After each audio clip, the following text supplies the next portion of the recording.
You're one of the best at what you do, so why aren't you being paid like it, promoted like it, or treated like it? By the end of this episode, you'll understand why tradies who get ahead are not always the most skilled, they are the best known for what they bring, and exactly how to build a reputation that starts this week. You'll walk away understanding that your reputation is a financial asset and have a clear starting point for building one that creates opportunities, better pay, and a future that's not entirely dependent on the hours you put in. Most tradies I know are exceptional at their job. They show up, they work hard, they solve problems that others walk past, and yet they watch less skilled people get promoted, win better contracts, and build more opportunities. Today, I want to talk to you about why that happens and what to do about it. Because here's the truth. Your reputation is a financial asset, and most tradies are sitting on one they've never cashed in. My guest today spent more than 30 years helping CEOs, business owners, and experts become known for what they actually bring to the world. He has spoken in 63 countries, hosted his own TV show on NBC, and been published by John Wiley and Sons. He's also a sixth Dan Taekwondo master, which tells you everything you need to know about his relationship with discipline and doing the unglamorous work for years before the recognition comes. His name is Mitch Carson, and I think that what he's about to say will hit closer to home than you expect. Where we first met. We first met at an AI conference in Thailand. Um, Mitch, you didn't know me from a bar of soap then, but you made a compelling case for how you could show me how to make a successful podcast. So I took you up on the offer, and here we are. Welcome to the show, Mitch. Well, David, thank you so much for having me. That was a great introduction.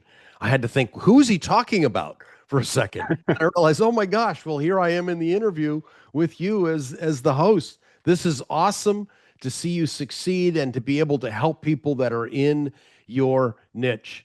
And I love Australia. I've spent a lot of time there running events in my past in the between 2006 and 2008 and a half. I ran close to or spoke on stages in about 200 events, coast to coast, from WA all the way through Harvey Bay. So I have comprehensively covered your country, and it's a real pleasure to be here.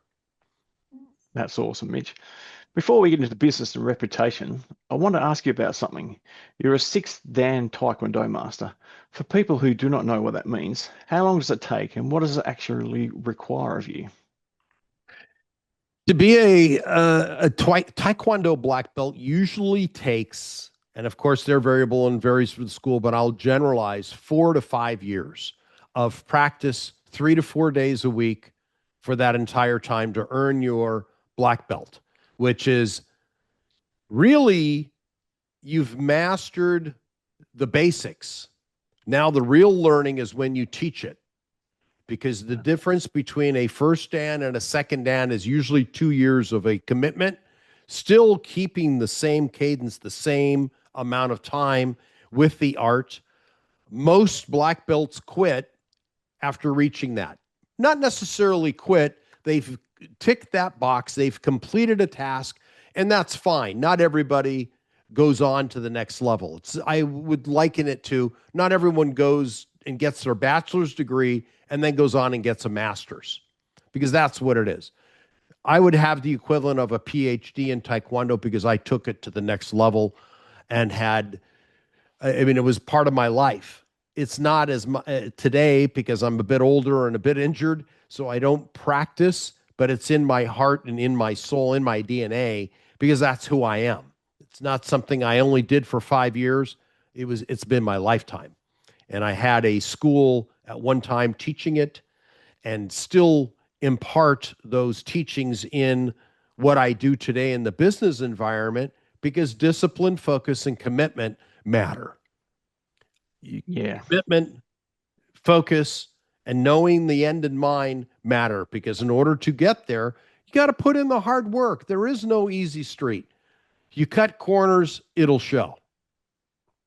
And I've got the bloody noses and the broken bones and all that to have earned my spot. And most of us have in life. I mean, you're on the people are listening are tradesmen. You call them tradies in Australia, same word, same meaning. In order to be a great plumber or to be a great carpenter, They're going to have some banged thumbs from using a tool incorrectly. I mean, I haven't met a carpenter anywhere in the world whose thumbs weren't mangled or hadn't got a story of being splintered or the nail rubbing or doing something. You earn your spot and then you know how to avoid it. Proverbially, or thinking about when you put your finger on a hot stove. You don't do that again. You avoid smashing your thumb when you're swinging the hammer. And God forbid you're cutting down trees and you're using a buzz saw. You better watch out because I don't think your hand grows back. We're not lizards. So you Yep. learn through getting punched in the face. Yeah, you better learn how to block.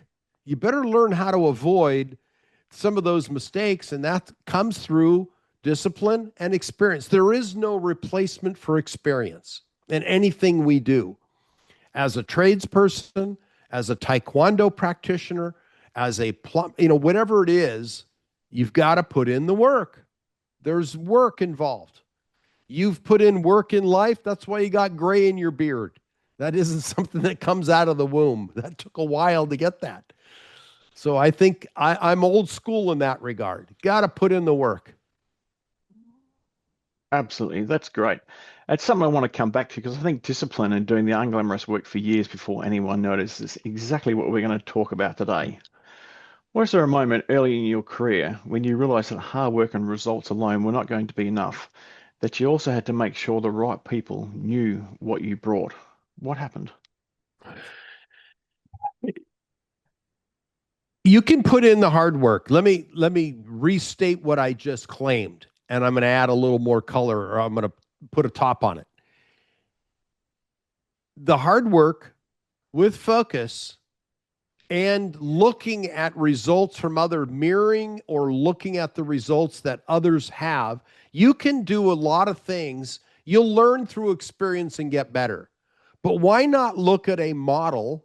And this is the next level of learning. Why not look at somebody who is where you want to go and model their success? You don't have to make all the mistakes that they made. You can learn from their mistakes and have a faster path to success. And if you get proper coaching, you can shortcut the learning process. So I early on found, okay, if I'm going to stand there and take a punch, at some point, I'm going to learn through my own experience to avoid that punch so I don't break my nose once again. And it's been broken 6 times, 7 times, actually. Oof. You learn how to avoid that. With coaching and proper training, you learn to block it and not put your face as the block. And somebody who's been there, who may have 12 broken noses, learn better from you how to block and parry and move to the side or step out of the way of problems. You don't walk into a busy intersection and think, oh God, I'm going to learn what it feels like to get hit by a car. No, Buster, that hurts and you can die. You learn there are safety techniques. You work in a mine. There are safety procedures set in place to avoid problems. And why? Because you learn through hard experience. So the hard work is great. I think that's part of the process. It's part of what box needs to be ticked in order to be successful. But why not embrace people who've been there and learn from their mistakes? Because then the improvement, the actual outcome is optimal. The outcome is more ensured. You're learning through others that have walked this path before you. Okay, great. And was there a moment, like a single moment or anything, when you realized that hard work alone was not going to be enough? Yes, I would say that a little bit of what I was just sharing, it required an outcome. It's not, if I'm just spitting, all right, it's hard work treading water. After a while, you're going to get tired, depending on your endurance levels. We're eventually going to sink unless we see the shore and start breaststroking. Because if we're just treading water, we're not going anywhere. You better at least start dog paddling. I know you guys are great swimmers in Australia. You're all coastal. So you better start dog paddling and then embrace maybe a backstroke or the crawl to get to the shore. So you've got to have a goal that's associated with this hard work so you can recognize and acknowledge and celebrate your success, reaching the shore and surviving. Because if you're just treading water, eventually you're going to sink and the sharks will get you. You got those sharks out there. Oh yeah, plenty of them. Yeah.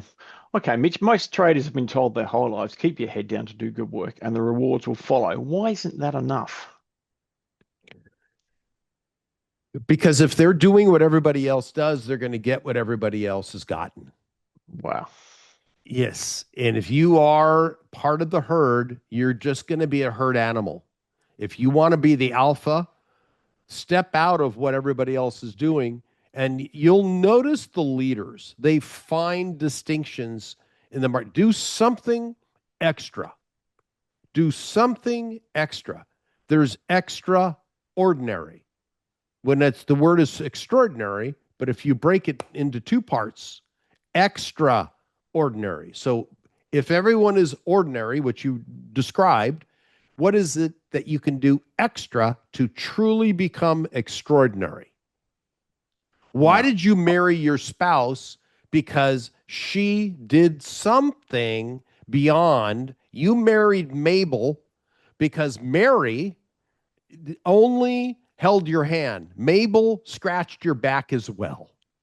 Okay? I'm making it very clean but relatable. You're snickering, I'm snickering. You know what I mean. Do something extra. Why did you choose this person over that person? Why did I choose David as a friend versus somebody else? He took action.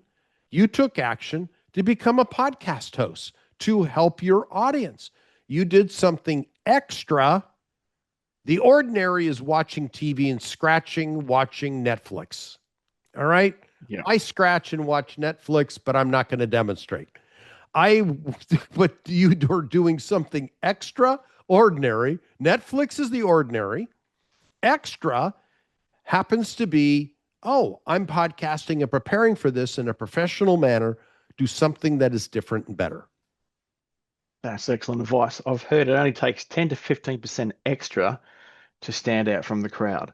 And if you think about how much extra that actually is, it doesn't sound like a lot. A lot of people can think, oh, I can do 10% extra to stand out. So that's a really good advice. Yeah, it's the extra beyond the ordinary. Yeah.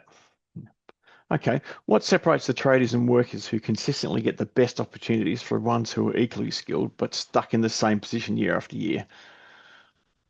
I'm sorry, repeat that question. It was kind of a long one. What separates the tradies and workers who consistently get the best opportunities from the ones who are equally skilled but stuck in the same position year after year? All right. I would say this as an employer, a man who's run businesses, and I've worked with tradesmen in America. I owned a recycling company, which was my first big success in business, where I then sold it to a publicly traded company. I had partners. And the people who did the same tasks for me, I had truck drivers, I had people that worked out in the yard. The ones that weren't a pain in my rear end, who didn't whine and complain, because if they whined too much, I offered them a box of cheese. I said, does this need to go with your whining, Bill? Listen, if you want any more, I'm going to give you a day's supply of cheese to go with it. And just go sit off in the corner. So the people that don't give the boss a hard time, because if that's the person that's going to promote you or help you get there, and it goes back to what I just shared, and I'm going to tap on it again. I'm going to repeat it so people get it. Be extra from the ordinary. What can you do to make your employer's life easier? What can you do with your boss to give him or her ease of mind and don't be a pain in the butt? Because if you're a pain in the butt, you'll be treated like a pain in the butt and you get wiped out. You get wiped and flushed.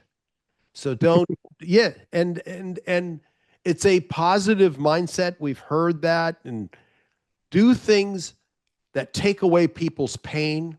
Be the pain reliever, not the pain cause. That last phrase is so good. Be the solution to a problem, not the one who raises the problem. That's excellent. Yes, it's just, we shudder with people who criticize, condemn, and complain. Mm, That's universal. That doesn't yeah, matter. It could happen in Europe, Australia, America, South America, Africa. We're all humans. We react the same way. The one that's constantly poking at us, where at some point we're going to either smash them or we're not going to look at them as a solution. They're a problem. yeah, yeah, for sure. I certainly have been guilty of being a whinger or a whiner in my time, but I remember earlier in my career, I got to the point where I realized that I need to be the person who delivers solutions, and I think that's helped me in my career as well. Totally. And that's how you become extraordinary. You've worked with CEOs and business owners for 30 years. In your experience, how much of financial success comes from what you know, and how much comes from who knows what you know? I think connections are everything. Right. Because if you solve, and we're going to go back to the same, it's a corollary to what we just said, it's an extension of what I just said.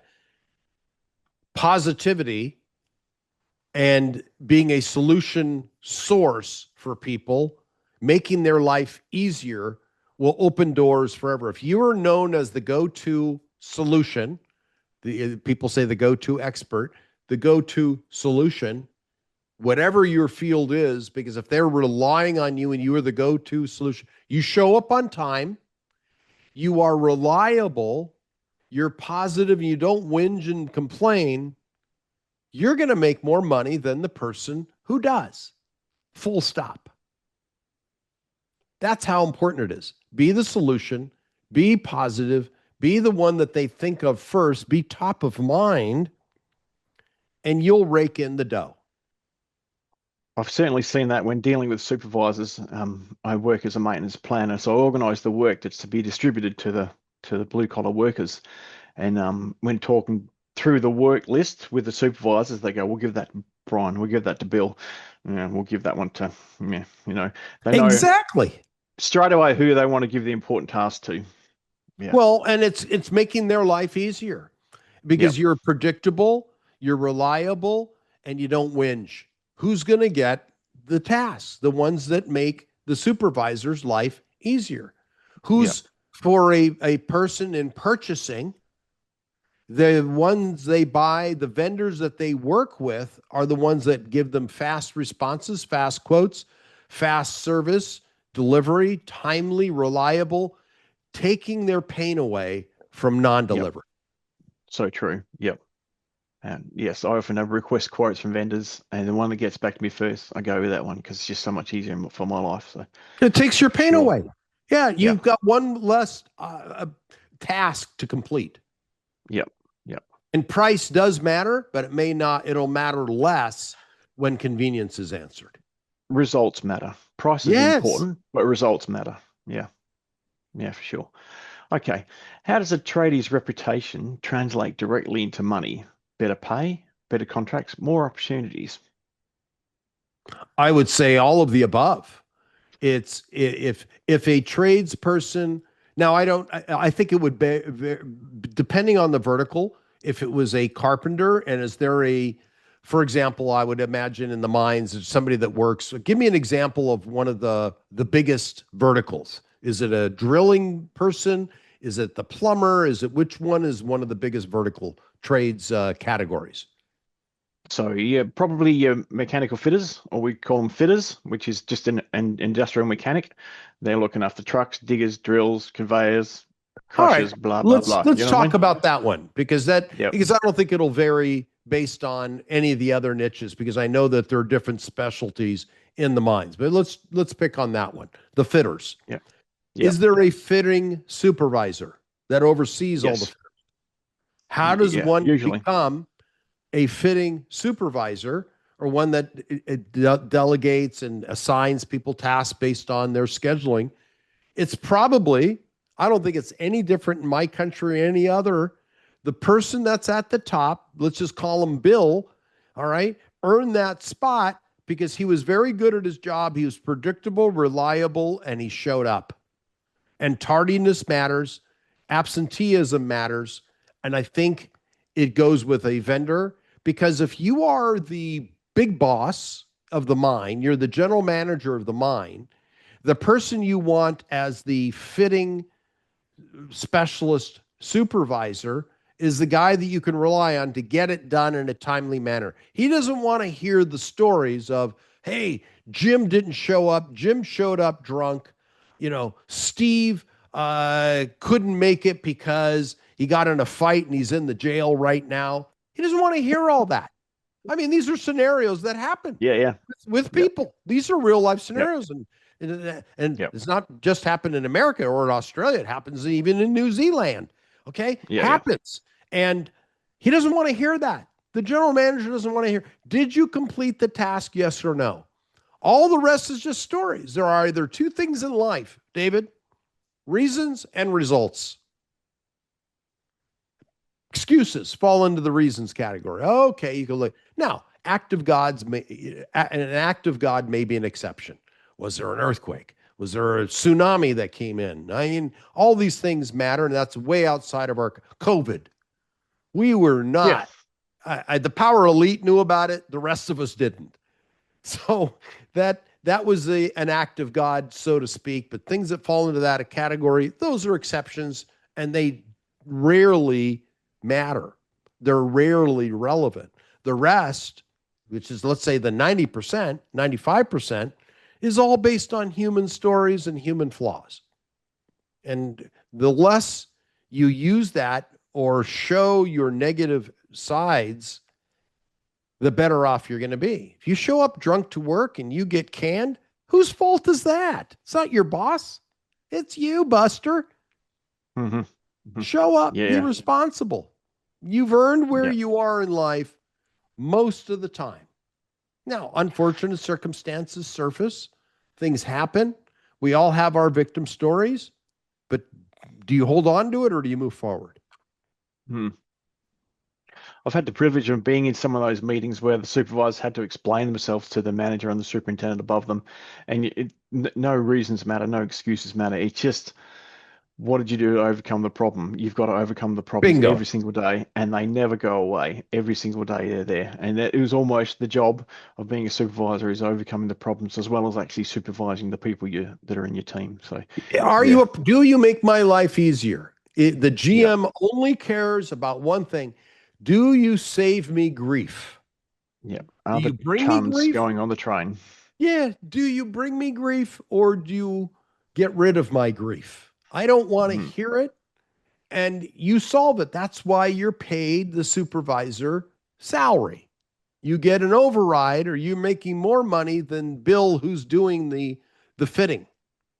And Yep, that's because you get to bear the responsibility of it. You earn it. yep, for sure. Okay, what does it mean to be known for something, and how does a tradie who has never thought about this start building that kind of reputation deliberately? Being distinctive, being the guy that people go to for reliability.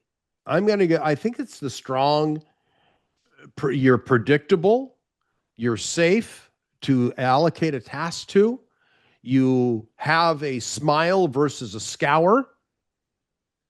Yeah, It's, it's just that, man. Do you have bad breath? I mean, as simple as a little thing like that. Get a mint, Buster.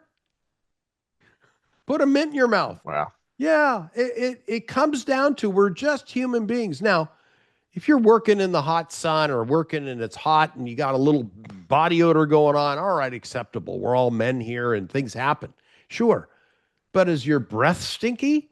I mean, are you easy to be around? Is your hygiene in check? These things matter. There is a story about wrestling against the French. A buddy of mine was a international wrestler.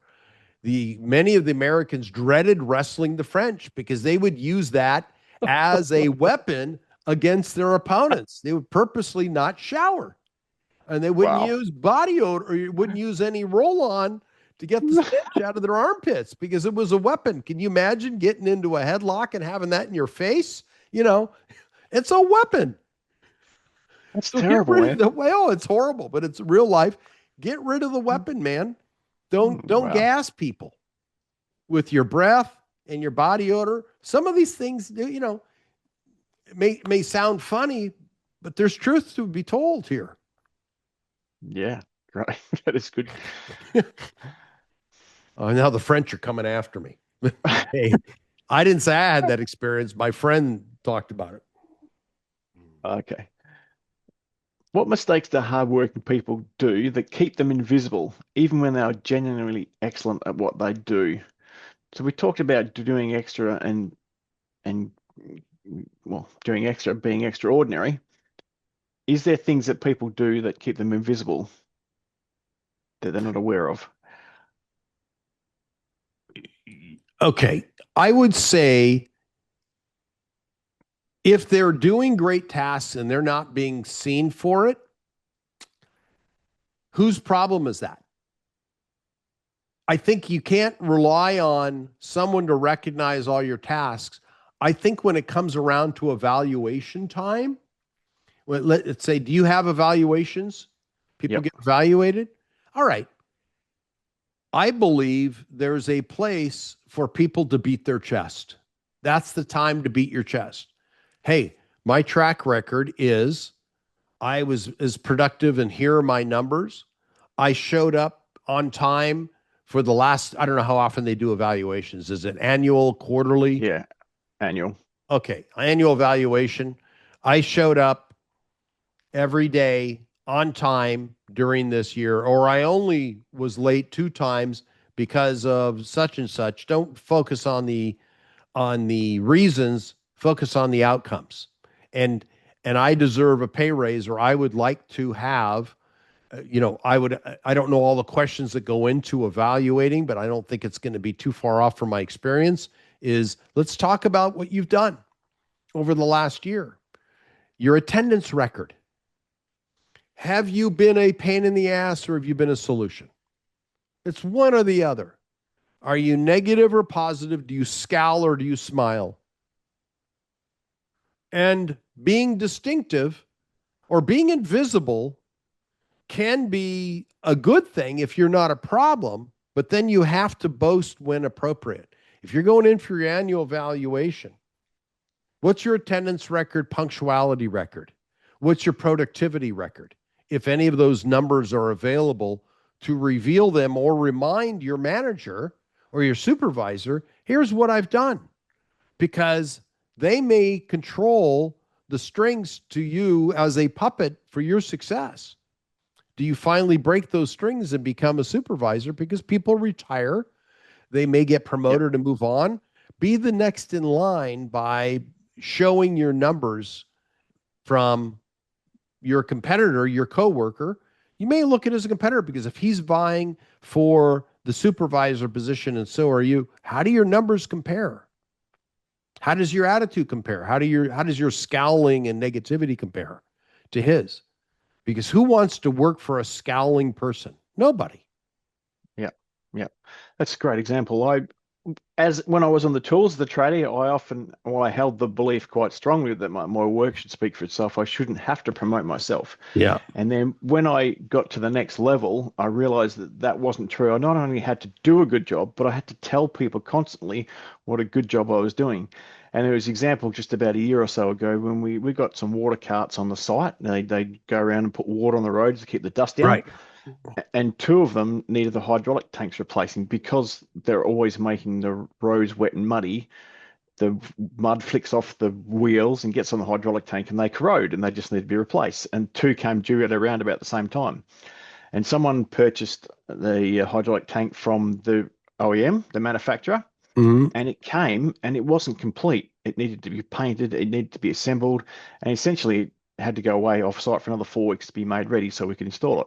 Now I purchased one from a, and a third party in Western Australia who was able to make a complete tank that was ready to go, bolt, undo the new old one, bolt on the new one, job done, out you go. And that particular, the one that was failed, or the one that was a problem, it came unprepared, that came under meeting. What happened? Why didn't we get that job? Well, we opened the box and it hasn't been painted and hadn't been assembled and blah, blah. So we had to send off site. And and the other one that did succeed, no one knew about it because nothing went wrong. So I made the point of saying, yes, but the one that I bought from the third party vendor went on and the truck went straight back out again. And that's an example of where I have to speak up for myself and make it known that, yes, did a good choice and did a good thing. Yeah. Yeah, show your feathers because you earned Yeah. it. Yeah, and yes, you've got to reveal what you've done in a positive way and how you've been able to save time, save money. Yep. Because it all comes down to that. You save time, whether in and it sounds like it that translates to money too. There are other Oh, yeah. factors that matter. Yeah. Yeah. The price of parts and the price of labor is a factor, but the even bigger factor in mining is downtime. It's almost incalculable downtime. So as shorter you can keep that, the better off you are. Okay. If a tradie decided today that he wanted to be known as the best in his trade over the next 5 years, not just good, but genuinely known for it, where does he start? Because we've talked about what they can do, but where can they start that process? Oh gosh. If they have the ability to write or the ability to speak on camera today with social media, I would absolutely suggest Bill, I'm just using the name Bill because it's convenient and easy, Bill to either write an article on one of the trade publications, because I'm sure in Australia there are trade publications, and to give my experience out in the field could be the article. They could Okay. also go to Google search or one of the popular AI platforms today, and I'm sure there are certain tradesmen are doing that. Be the first to go out there and publish articles. Because Okay. let me tell you, those publications that are circulated in your field are read by supervisors. Wow. They're read by top management. They're passed around in the manager's break room.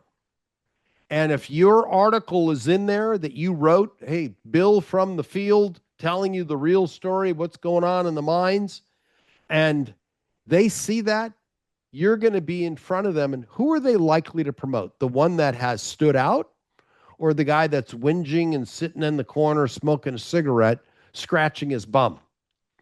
Okay. Or Bill, who wrote an article in the trade publication, who's already going to be the recognized expert. They're going to respect you and think of you first when promotion time comes around.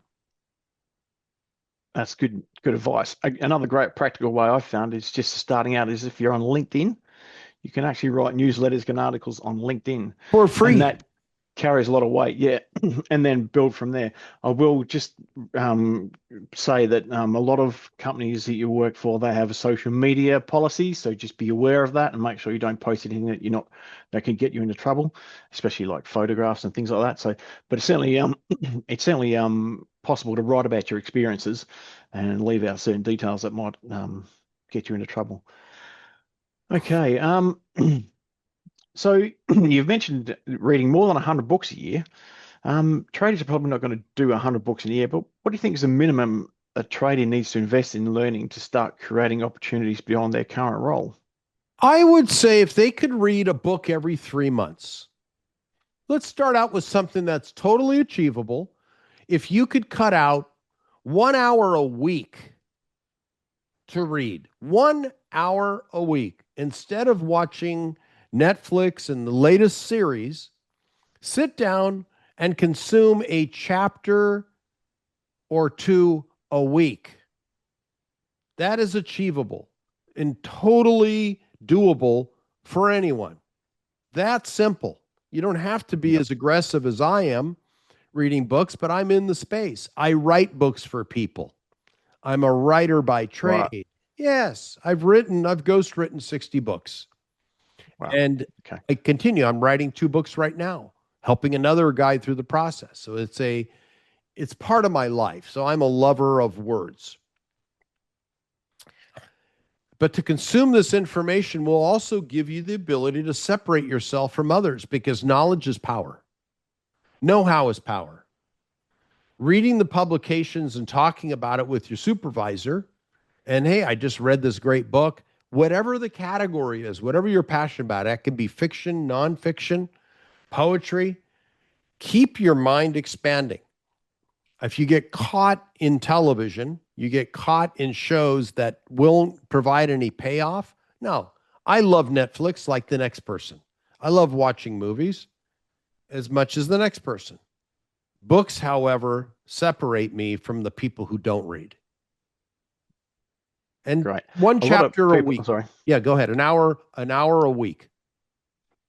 a lot of tradies that are working remote, and even not just tradies, but a lot of just people in general that work in remote environments often have a lot of travel. So they've got time on a plane or a bus or something like that where they can certainly do a bit of reading. So there's a lot of opportunity there, I think, for those people in those kind of roles to take advantage of that travel time and do a bit of reading. I want to tap a little bit more on that, David.